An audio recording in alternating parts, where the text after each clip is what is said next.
আসসালামু আলাইকুম। বাংলাদেশ ম্যাচ জিতছে, কিন্তু সত্যিকারের অর্থে ব্যাটিং অর্ডারে মিডল অর্ডারের সলিডিটি কতটুকু আসছে সেটা একটা প্রশ্নের জায়গা হতে পারে।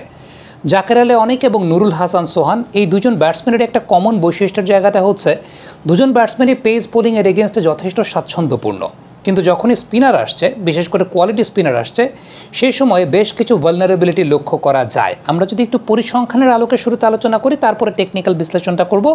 পরিসংখ্যানের আলোকে দেখলে দেখা যায় জাকের আলী অনিক যখন পেস বোলারদেরকে ফেস করছেন এই বছরটাতে তিনি পেস বোলারদের বলে 118 বল থেকে 184 রান নিয়েছেন 14টা ইনিংসে, 7 বার আউট হয়েছেন। তার স্ট্রাইক রেটটা 155.9, গড়টা 26.3। কিন্তু সত্যিকারের অর্থে আপনি যদি স্পিনের এগেনস্টে জাকের আলী অনিকের পারফরমেন্সটা দেখেন তাহলে দেখবেন স্ট্রাইক রেটটা 100-রও নিচে এই বছরটাতে, 93.7, এবং গড়টা মাত্র 17.8। 95 বল থেকে তিনি 89 রান সংগ্রহ করেছেন, 5 বার আউট হয়েছেন, 41% ডট বল কনসিড করেছেন। কোথায় আপনি একটা বিষয় দেখবেন যে 118 বল থেকে 184 রান, আর কোথায় জাকের আলী অনিক 89 রান করেছেন 95 বল থেকে। তার মানে স্পিনের এগেনস্টে যথেষ্ট স্বাচ্ছন্দ্যপূর্ণভাবে ব্যাটিংটা তিনি করতে পারছেন না, সেটা একেবারে স্পষ্টভাবে পরিসংখ্যানে প্রতীয়মান।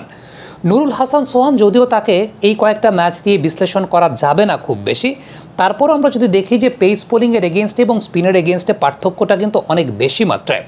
আপনি যদি এই বছরটাতে নুরুল হাসান সোহান যে 5টা ম্যাচ খেলেছেন আপনি পেসের এগেনস্টে খেয়াল করে দেখেন, তার গড়টা 60। পেসের এগেনস্টে 31 বল থেকে তিনি 60 রান নিয়েছেন, স্ট্রাইক রেটটা 193.5। অন্যদিকে যদি স্পিনারদের এগেনস্টে চিন্তা করেন তাহলে তার স্ট্রাইক রেটটা 107.3।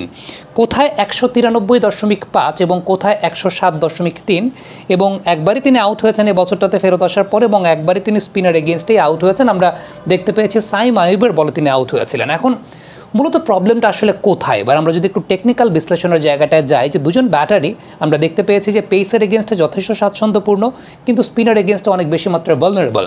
এর পেছনে দুইটা বড় কারণের জায়গায় আপনি যদি দুজন ব্যাটসম্যানের ক্ষেত্রেই চিন্তা করেন, তারা লেগ সাইড ওরিয়েন্টেড শট বেশি খেলেন, সেটা খেলতেই পারেন। লেগ সাইড ওরিয়েন্টেড শট তারা বেশি খেলতেই পারেন, বাট লেগ সাইড ওরিয়েন্টেড শটের মধ্যেও একটা কমন বৈশিষ্ট্যের জায়গাটা হচ্ছে তারা অনেক বেশি মাত্রায় টেনে হুইপ করেন, টেনে হুইপিংটা অনেক বেশি মাত্রায় করেন। বাট স্পিনার এগেনস্টে যে বিষয়টা খুব উল্লেখযোগ্য বিষয়, সেটা হচ্ছে অন ড্রাইভ করে একটা সিঙ্গেল নেয়া, স্ট্রেট একটা সিঙ্গেল নেয়া, কিংবা সুইপটাকে খুব প্রোডাক্টিভ ওয়েতে করা।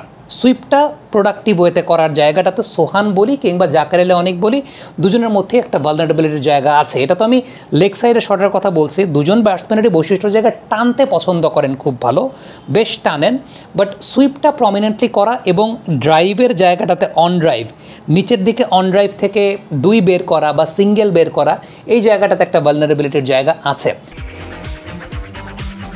বাবা, এত এনার্জি কই পাও? এই পাওয়ার চুমুকে অ্যাকশন।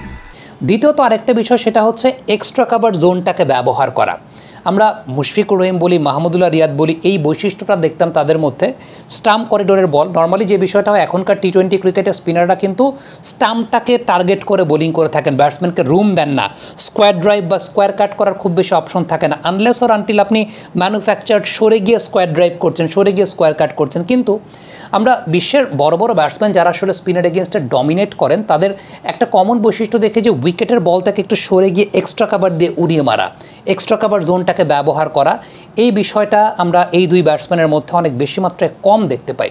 অর্থাৎ তারা এই জায়গাটায় ভালনারেবিলিটি প্রদর্শন করেন বা প্রদর্শন করেছেন। সো স্ট্যাটিস্টিক্সটা সামনেই আছে।